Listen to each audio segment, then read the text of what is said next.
আমরা মধ্যাহ্ন বিরতির পরে যে সমস্ত বিষয়ে আলোচনা করেছি শুধু এগুলোই বলি, কারণ বাকি দুইটা বিষয়ে আগে আপনাদের সাথে আমার কথা হয়েছিল। মধ্যাহ্ন বিরতির পরে আমরা সংরক্ষিত নারী আসন বিষয় সম্পর্কিত আলোচনায় গিয়েছি। তার মধ্যে এই বিষয়টা আজকের মতো সিদ্ধান্ত না হয় পরবর্তী আরেকটা ডিসকাশনের জন্য রাখা হয়েছে।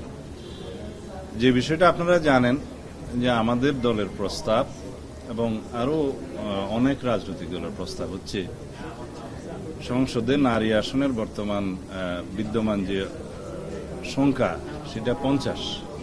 আমরা এই সংরক্ষিত নারী আসনের সংখ্যা 50 থেকে বৃদ্ধি করে 100 উন্নীত করার জন্য প্রস্তাব রেখেছি এবং আমরা প্রস্তাব করেছি বিদ্যমান সংবিধানের যে প্রক্রিয়ায় এই নির্বাচনটা হয়, মনোনয়নটা হয়, সেই প্রক্রিয়াতে সেটা হবে। এবং বিকল্প প্রস্তাব হিসেবে অনেক রাজনৈতিক দলের পক্ষ থেকে সেটা সরাসরি নির্বাচনের প্রস্তাব করা হয়েছে এবং কিছু কিছু প্রস্তাব এসছে এরকম ঘূর্ণায়মান পদ্ধতিতে সেই আসনগুলো হবে। সেটা অবশ্য নির্বাচনী ব্যবস্থা সংস্কার সংক্রান্ত যে কমিশন তাদের রিপোর্টের মধ্যে আছে। বাস্তবতা বিবেচনায় আরো দুই একটা প্রস্তাব ওখানে উত্থাপিত হয়েছে, সেগুলো আমি এখানে না বলাই ভালো হবে, যেহেতু পরবর্তীতে আলোচনা হবে। আমরা নিজ নিজ দলীয় ফোরামে সেটা আলোচনা করে যদি আমরা একটা জায়গায় আসতে পারি ভালো। তার মধ্যে বিকল্প প্রস্তাব হিসেবে এরকম কিছু প্রস্তাব এসছে যে বিদ্যমান 50 আসন যেভাবে আছে সেভাবে রেখে, নির্বাচন ব্যবস্থা যেভাবে আছে সেভাবে রেখে পরবর্তী বর্ধিত যে 50 আসন সেই আসনের বিষয়ে কেউ কেউ প্রস্তাব করেছেন সেটা নির্বাচনে ভোট প্রার্থীর সংখ্যা অনুপাতে হতে পারে কিনা। আর কেউ কেউ বলছেন যে 300 আসনের পরে যে 50টা সংরক্ষিত আসন আছে সেটা বিদ্যমান পদ্ধতিতেই হোক, কিন্তু 300টা যে এখন আসনে সরাসরি নির্বাচন হবে সেই এরিয়াগুলোতে 10 থেকে 15% নারীদের মনোনয়ন দেয়া যায় কিনা। কোন কোন প্রস্তাব আছে 33% মনোনয়ন দেয়া যায় কিনা। এগুলোর বিষয়ে কোনো মতৈক্য হয়নি, সেটা পরবর্তী আলোচনার জন্য রাখা হয়েছে। আমি এখন দ্বিতীয় আলোচনায় যাই।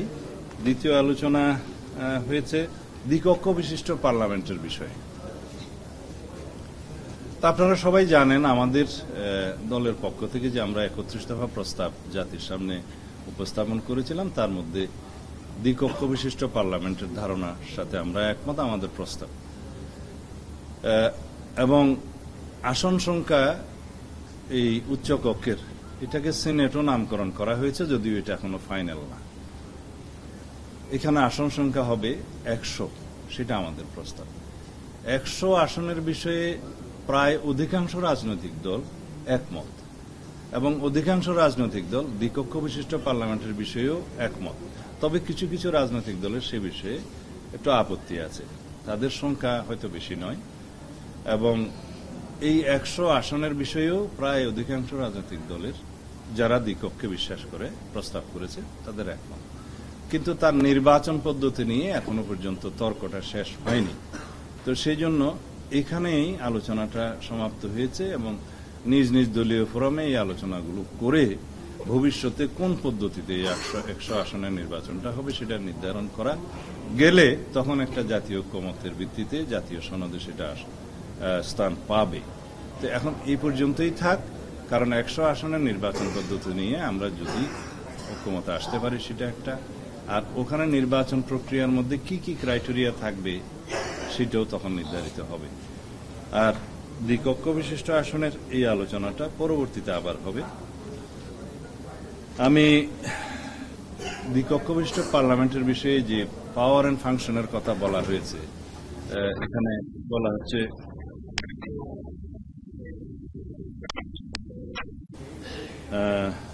তাদের রেসপন্সিবিলিটি কি হবে, দায়িত্ব এবং রোল কি হবে, সে বিষয়ে সংস্কার কমিশনগুলোর সাথে আলোচনার পরে এবং জাতীয় ঐক্যমত্য কমিশনের সাথে প্রথম পর্বের আলোচনার মধ্যে কিছু কিছু বিষয় মোটামুটি উঠে এসছে। প্রায় সব দল সেগুলোর সাথে একমত পোষণ করেছে। যেমন নিম্নকক্ষের পাশকৃত বিল উচ্চকক্ষে প্রেরণার পরে কতদিন পর্যন্ত তারা বিবেচনা রাখতে পারবেন, সুপারিশ সহকারে অথবা সরাসরি অনুমোদন অথবা আপত্তি সহকারে নিম্নকক্ষে ফেরত পাঠাতে পারবেন ইত্যাদি বিষয়ে কিছু একমত আসা গিয়েছিল। তা এখন প্রশ্ন হচ্ছে, যদি দ্বিকক্ষ বিশিষ্ট পার্লামেন্ট স্থাপনের বিষয়ে এটা ঐকমত্যে আসে, সেটা এক, সদস্য সংখ্যা যদি 100 হয় সেটা 2, তারপরে হবে কর্মপদ্ধতি এবং সিলেকশন পদ্ধতি। এই জায়গাতে আসতে হয়তো আর একটু কিছু সময় লাগবে সবাই আলোচনার প্রেক্ষিতে, তখন সেটা বলা যাবে। এরপরে আমাদের আজকের এজেন্ডার মধ্যে ছিল প্রধান বিচারপতি নিয়োগ সংক্রান্ত। বর্তমান সংবিধানে যে বিষয়টা আছে, রাষ্ট্রপতির হাতে সেই ক্ষমতা এবং অ্যাবসলিউটলি রাষ্ট্রপতি স্বাধীনভাবে সে নিয়োগ দিতে পারেন প্রধান বিচারপতি। কিন্তু এখন যে বিদ্যমান সুযোগ বা অবস্থা সংবিধানের, তাতে করে বাংলাদেশের যে কোনো নাগরিককে যদি চিফ জাস্টিস বানিয়ে দেয়া হয় সেটাও একটা অপশন আছে। তা আমরা মনে করি সেটা থাকা ঠিক হবে না, এবং সেটা অ্যাপিলেট ডিভিশন থেকে হবে না অন্যখান থেকে হবে সেটার কোনো বিধিনিষেধ নাই। তো সেই জায়গা থেকে আমরা একটা রেস্ট্রিকশনে আসতে চাই আইনের শাসন প্রতিষ্ঠা করার জন্য, যে রাষ্ট্রপতিকে নির্ধারণ করে দেয়া হবে যে এই ক্রাইটেরিয়ার ভিত্তিতে চিফ জাস্টিস নিয়োগ দিবেন। তার মধ্যে মোটামুটি শতকরা, আমি শতকরা হিসাব বলবো না, 2টি রাজনৈতিক দল বাদে বাকি সবাই এক জায়গায় এসছেন যে রাষ্ট্রপতিকে এখানে নির্ধারণ করে দেয়া হবে যে কোন কোন ব্যক্তি প্রধান বিচারপতি হওয়ার যোগ্য হবেন। তার মধ্যে এসছে অবশ্যই তারা আপিলেট ডিভিশনের বিচারপতি হতে হবে এবং আপিলেট ডিভিশনের জ্যেষ্ঠতম 2 জনকে সেই বিবেচনায় রেখে যে কোনো একজন করতে পারবে। আগের আলোচনা একসময় এসেছিল, আমাদের প্রস্তাব ছিল যে জ্যেষ্ঠতম 3 জন।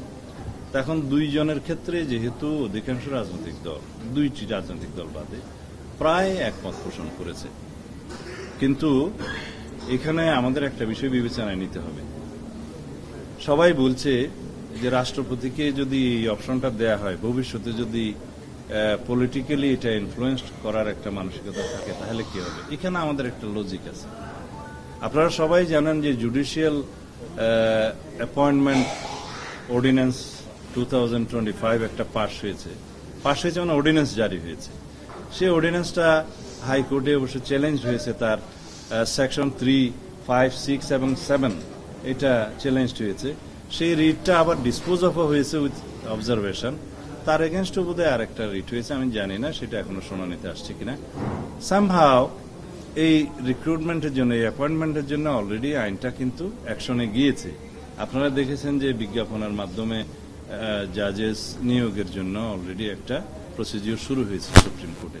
তা আমরা বলেছি, আমরা যেহেতু বিচার বিভাগের সম্পূর্ণ স্বাধীনতা বিশ্বাস করি এবং বিচার বিভাগের স্বাধীনতা নিশ্চিত করতে চাই, সেই জন্য ওই অবজারভেশনগুলো শুনানি করে এটা ডিসপোজ অফ করলে ভালো হতো।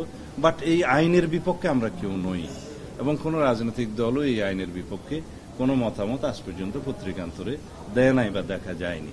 তো সুতরাং যদি এটা রেটিফিকেশনের প্রশ্ন আসে পার্লামেন্টে, তখন ওখানে কোনো সংশোধনী আনা যাবে কিনা, করা হবে কিনা, সেটা আলোচনার বিষয় পরবর্তীতে।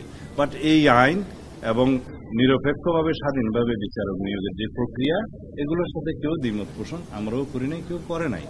এই প্রক্রিয়ার মধ্য দিয়ে যদি বিচারক নিয়োগ শুরু হয়, একটা পর্যায়ে দেখা যাবে যে আওয়ামী লীগের সময়, ফ্যাসিবাদের সময় যেভাবে একটা জুডিশিয়ারিকে পলিউটেড করা হয়েছিল, সেখান থেকে আমরা গ্রাজুয়ালি নিষ্কৃতি পাব।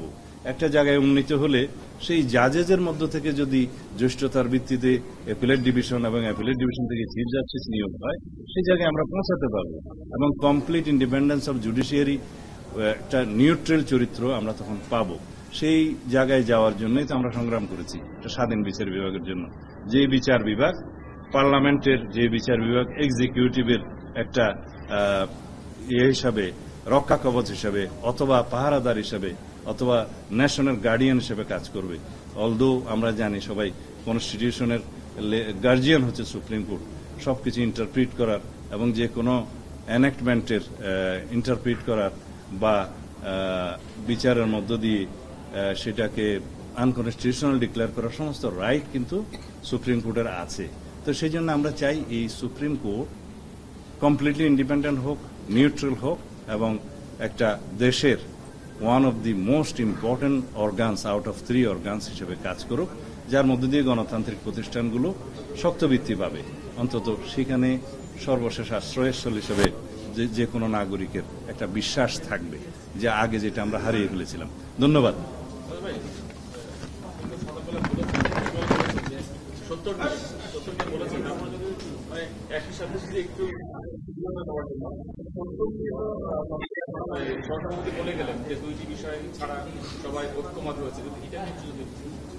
সেটা মধ্যাহ্ন বিরতির আগে বলেছিলাম, যেটা সংবিধানের 70 অনুচ্ছেদে এখন যেভাবে আছে যে দলীয় সদস্যরা দলের বিপক্ষে ভোট দিতে পারেন না, তাহলে সদস্যপদ থাকে না।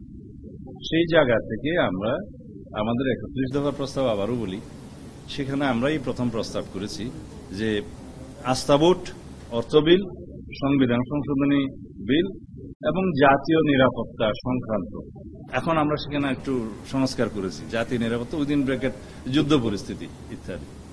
এইগুলো বাদে অন্যান্য সকল বিষয়ে সংসদ সদস্যগণ স্বাধীন মতামত দিবেন, ভোট দিতে পারবেন। এখন প্রথম 2টা বিষয়ে কোনো দলের আপত্তি নেই, আস্থা ভোট এবং অর্থ বিল, এই বিষয়টায় সবাই একমত এসছে।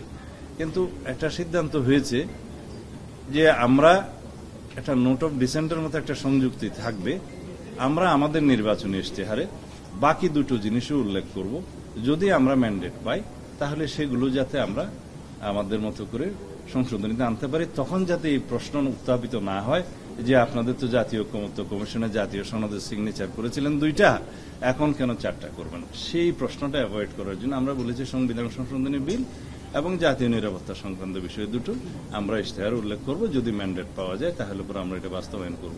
সেটা এডিশনাল একটা শিটে বা নোট অফ ডিসেন্ট আকারে বা যে কোনো একটা সংযুক্তি হিসেবে থাকবে, সেই বিষয়টা একটা আমাদের মতামত এসছে। কিন্তু সংবিধান সংশোধনী বিল সংক্রান্ত আরো কয়েকটা মেজর পার্টিস যারা আজকে অ্যাবসেন্ট ছিলেন, তারাও কিন্তু এক জায়গায় একমত ছিল আমাদের এটার সাথে। তো এই বিষয়টা আমার মনে হয় নিশ্চয়ই ঐক্য কমিশনের সহসভাপতি জনাব আলী রিয়াজ সাহেব বলেছেন।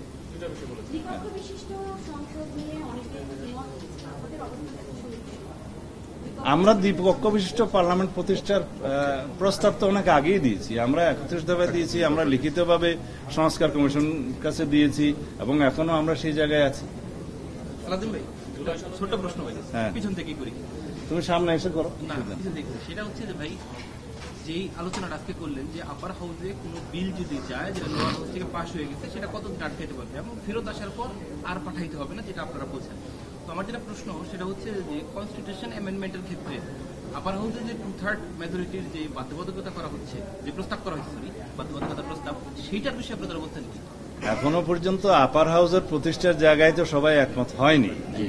যদি একমত হয় এবং আসন সংখ্যার ব্যাপারে একমত হয়, তখন ওই যে রেসপন্সিবিলিটি, পাওয়ার্স ইত্যাদি এগুলো ফিক্স করা হবে, কর্মপদ্ধতি, ক্ষমতা ইত্যাদি নির্ধারণ করা হবে, তখন গিয়ে এই প্রশ্নটা প্রাসঙ্গিক হবে যে আমরা সেই লোয়ার হাউসের যে পাশকৃত বিল কতদিন ওখানে রাখার জন্য আমরা একমত হব।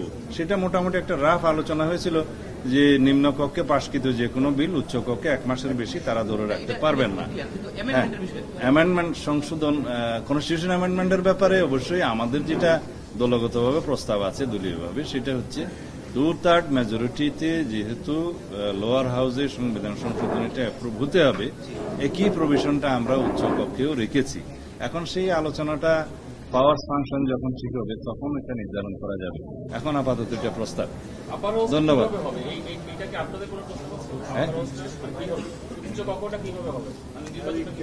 সেই বিষয়ে এখনো একমত হয় না। আমাদের প্রস্তাবটা হচ্ছে নারী আসনগুলো যেভাবে আসনের সংখ্যা অনুপাতে হচ্ছে সেই হিসাবটা আমাদের প্রস্তাব। যদি কোনো ভালো প্রস্তাব আসে, সবার কাছে গ্রহণযোগ্য হয়, আমরা অবশ্যই সেটা বিবেচনা করব।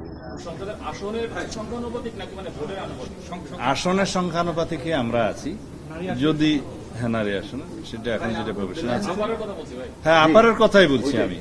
কিন্তু যদি কোনো উপযুক্ত প্রস্তাব আসে এবং সবাই যদি সেটা সঠিক বিবেচনা করে গ্রহণযোগ্য হয় তখন সেটা আমরা বিবেচনা করবো, এখন ওই জায়গায় আসে। ছোট্ট একটা প্রশ্ন, যেহেতু সবাই প্রস্তাব দিয়ে রাখছে যে ভোটের অনুপাতে, যেমন এনসিপি, জামায়াত, ইসলামী আন্দোলন, সবার প্রস্তাব তো নাই, আরো অনেকের প্রস্তাব আছে।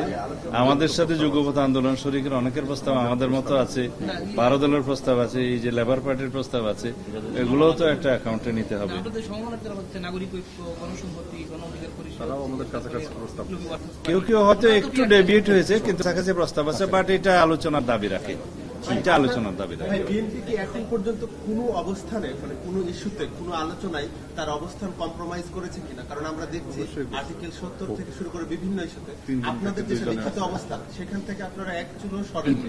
তো এই ক্ষেত্রে ঐক্যমত্য কমিশন বিস্তারিত রিপোর্টে যেগুলো আলোচনা আগে হয়েছে, এগুলো যদি আপনারা দেখেন, আমাদের প্রস্তাবের বাইরে বহু প্রস্তাবে আমরা একমত হয়ে গিয়েছি আলোচনা, সেটা ঐক্যমত্য কমিশনের সাথে আলোচনা করলেই দেখবেন।